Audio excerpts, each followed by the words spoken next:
iso. Oke.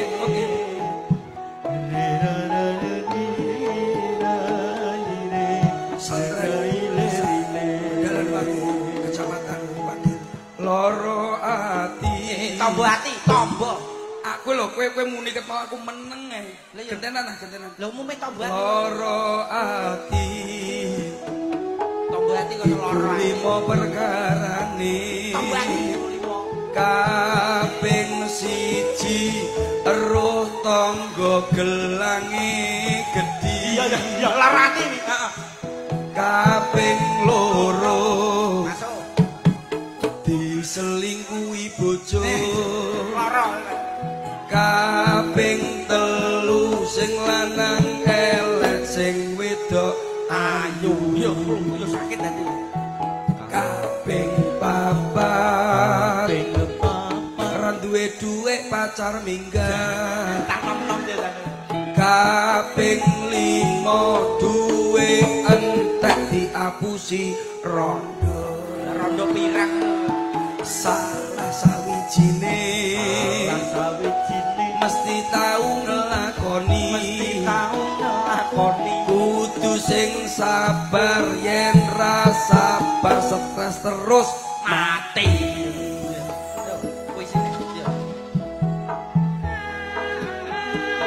Ibu-ibu, tolong dengarkan cangkeme percel bengi iki.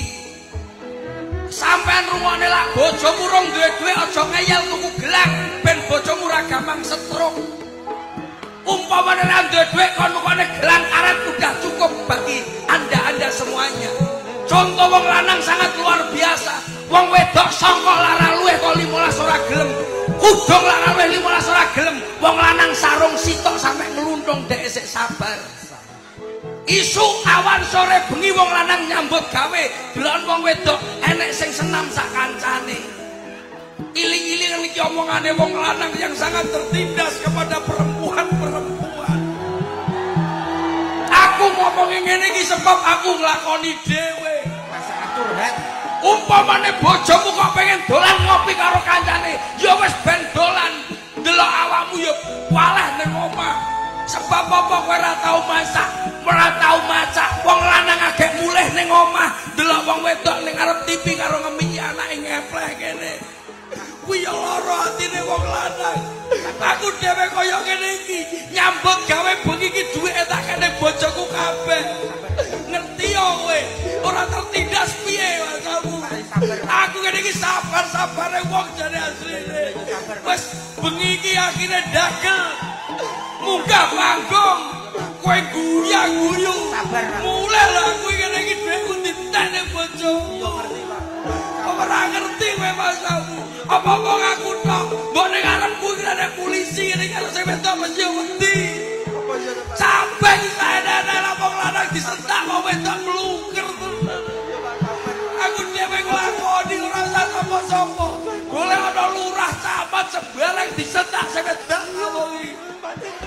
Kuwi lakoni dhewe ngene iki masamu. Kowe iki lho nyapa kok nangis. Aku ngewangi awakmu nangis. Lah nyapa to? Aku yo nglakoni dhewe. Wong wedok yo ngono kuwi.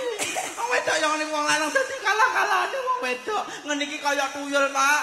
Ngene iki dikon nyambut gawe golek dhuwit, mulih dhuwite dijaluk dimiki. Dikon metu neh kon nyambut gawe neh, dhuwit dijaluk neh dimiki neh. Dikon metu neh kaya tuyul, Pak. Aku, Pak. Sing sabar ya Le. Awake dhewe iki sak circle sing sabar.